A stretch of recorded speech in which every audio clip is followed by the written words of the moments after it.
la supuesta intención de Putin de recrear el imperio ruso, pero este reconocimiento de las repúblicas, ¿de qué fronteras se trata? Porque las provincias son muy grandes y ahí también viven personas rusas. ¿Y qué pasa con los acuerdos de Minsk? Rusia durante 7 años insistió en la necesidad de cumplir estos acuerdos. Y también la noticia de los últimos minutos. El Consejo de la Federación aprobó su llamamiento a utilizar las fuerzas militares de Rusia en el extranjero. ¿Cómo puede comentar esta decisión y qué escala puede tener esta operación? El uso de las Fuerzas Armadas en el extranjero, las fronteras de las repúblicas y el imperio ruso y los acuerdos de Minsk. ¿Y qué tienen que ver aquí los acuerdos de Minsk? ¿Qué pasará con los acuerdos de Minsk? Ah, sí, claro. Simplemente no lo escuché bien. Me pareció que ha dicho el acuerdo de paz.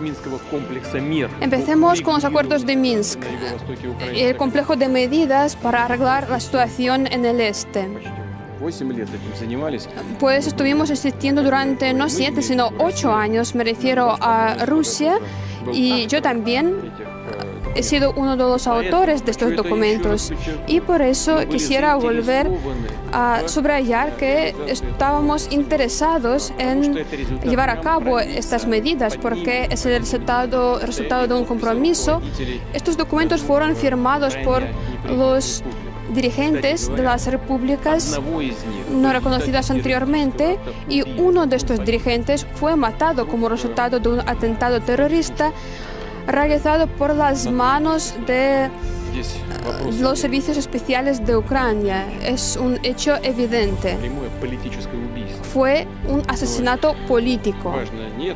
Pero lo importante es que debajo de estos documentos aparecen las firmas de los dirigentes de estas repúblicas. En aquel entonces logramos este compromiso y no fue fácil, porque inicialmente los dirigentes de estas repúblicas no querían tomar parte en las negociaciones ni firmar estos acuerdos, pero logramos encontrar un compromiso y realmente fue un movimiento, un avance hacia el arreglo pacífico.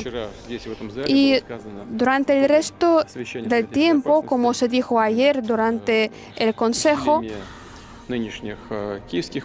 las autoridades de Kiev básicamente bloquearon estos acuerdos, y los acuerdos de Minsk cayeron en desuso incluso antes del reconocimiento de la independencia de las repúblicas que tuvo lugar ayer. Nosotros ni tampoco los representantes de estas repúblicas lo hicieron, sino las autoridades de Minsk. El reconocimiento de la independencia de estas repúblicas precisamente viene de las declaraciones de las autoridades de Ucrania, en las que decían que no tienen pensado cumplir estos acuerdos. Y los líderes de Ucrania ya lo dijeron públicamente. ¿Qué debíamos hacer? Seguir observando este genocidio, esta masacre de las personas que viven en estos territorios. Ustedes mismos pueden ver lo que pasa ahí. ¿Cómo se puede tolerarlo? Cuando hablamos con nuestros socios de Europa, siempre decían lo mismo. Sí, hay que seguir este camino, pero no podían convencer a sus compañeros, a sus socios de Ucrania a llevar a cabo, a implementar estos acuerdos.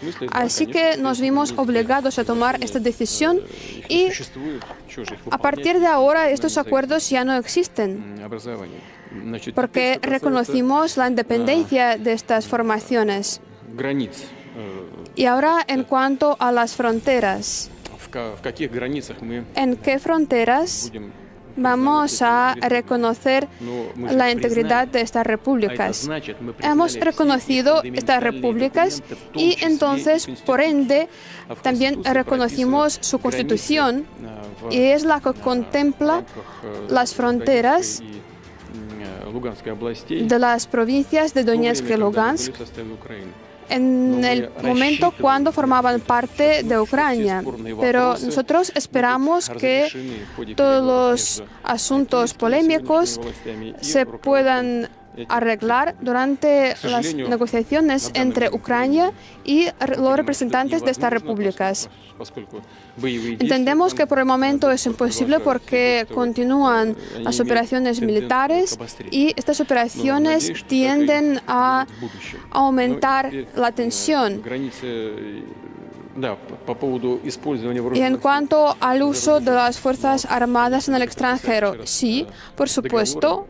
Ayer firmamos acuerdos y estos acuerdos con las repúblicas de Donetsk y Lugansk incluyen las respectivas cláusulas según las cuales vamos a prestar apoyo y también el apoyo militar a estas repúblicas. Con esta decisión hemos dado a entender que, de ser necesario, estamos dispuestos a cumplir con nuestras obligaciones. Sí, por favor. Buenos días, la agencia TASS. También quiero preguntar sobre el asunto de Donbass. Obviamente, Ucrania no quiere reconocer la soberanía de las repúblicas y tampoco están muy contentos con nuestra decisión. Perdón, ¿qué ha dicho? Digo que, por supuesto, Ucrania no quiere reconocer la soberanía de las repúblicas y tampoco está contenta con nuestra decisión. Después de lo que pasó ayer y hoy, ve algunas perspectivas para rehabilitar las relaciones entre Moscú y Kiev y qué debe hacer Moscú y qué debe hacer Kiev para ello. Sabe, hemos debatido estos asuntos durante horas de negociaciones con nuestros socios de Europa y también con los representantes de Estados Unidos.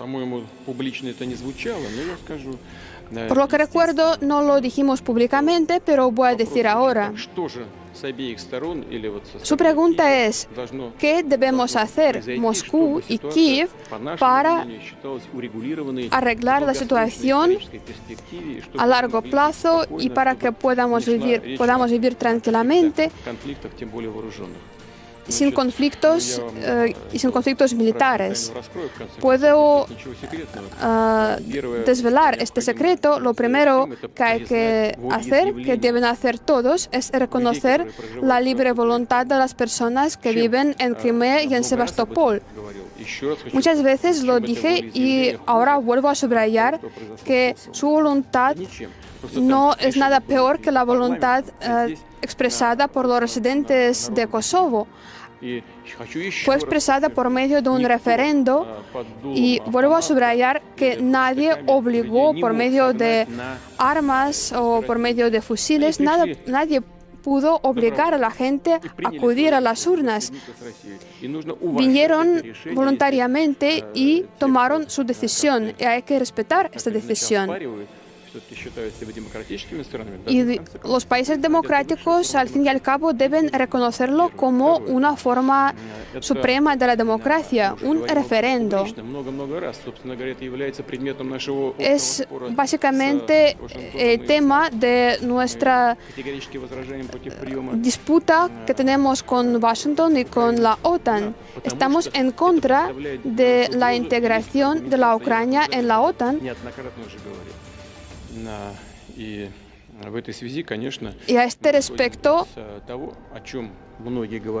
partimos de la postura anunciada por muchos y también en el Occidente, de que la mejor decisión de esta situación problemática sería que nuestros compañeros en el Occidente y las obligaran a las autoridades de Kiev, y las autoridades de Kiev renunciaran a su integración en la OTAN y prefirieran la neutralidad.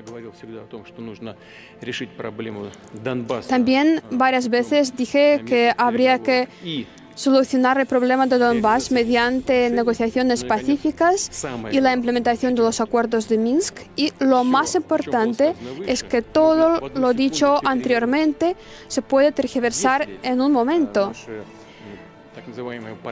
Si nuestros llamados socios siguen suministrando armamentos modernos a Ucrania, es importante demilitarizar la Ucrania moderna porque es el único factor controlable que se puede observar y al cual se puede reaccionar. Todo lo demás puede tomar cualquier dirección de hoy para mañana, tal como lo hizo el anterior presidente de Ucrania, al perseguir legalmente al presidente interior porque no le gusta lo que hizo. También se puede bloquear los posibles acuerdos que dije si las adoptaran las autoridades de hoy. Por ejemplo, se podría haber ido a vivir a otro país y nosotros deberíamos lidiar con una Ucrania totalmente antirrusa. Y ahora además Ucrania ha anunciado que quiere ser una potencia nuclear. Señor presidente, ayer en su discurso, en su mensaje al pueblo ruso, mencionó lo que dijo Zelensky, de que en Ucrania puede volver a aparecer el armamento nuclear. Sí, lo acabo de decir. ¿Son solamente palabras o es una amenaza real de poder tener potencia nuclear cerca de nuestro país? Creo que, en primer lugar, estas palabras, esta declaración fue dirigida precisamente a las autoridades de Rusia y puedo decir que sí, las escuchamos. Ucrania, aún desde la época soviética, tiene amplias competencias nucleares, cuenta con varios bloques nucleares y la industria atómica está bastante bien desarrollada. Existen todas las instalaciones, las posibilidades para desarrollar el armamento nuclear mucho más rápido que en otros países donde tienen que hacerlo desde cero. Lo único que falta es el sistema para enriquecer uranio, pero es bastante simple y para Ucrania no es un problema que no pueda ser solucionado. En cuanto al transporte, creo que ayer lo dije, existen misiles de producción soviética que tienen el alcance de 110 kilómetros y también pueden producirlas, sobre todo en las instalaciones de la fábrica Yuzhmash. Pero, ¿cuál es la amenaza para Rusia? Es que incluso si Ucrania desarrolla armamento táctico, para nosotros ya es una amenaza estratégica. Y debemos tenerlo en cuenta, porque se puede aumentar el alcance de 110 a 300 o 500 kilómetros y Moscú quedará en la zona de ataque. Para nosotros es una amenaza estratégica y así es como lo hemos percibido y debemos reaccionar a esta amenaza de la forma pertinente. Por favor, Kolesnikov. Andrei Kolesnikov, el periódico Kommersant. Señor presidente, en su opinión, ¿es posible en el mundo moderno se puede solucionar problemas mediante la fuerza y seguir formando parte de las fuerzas del bien? Y la segunda pregunta, en su opinión, ¿dónde pueden llegar las tropas la línea de contacto o a las fronteras administrativas de las repúblicas, en primer lugar, no dije que las tropas irían a estas repúblicas ahora mismo.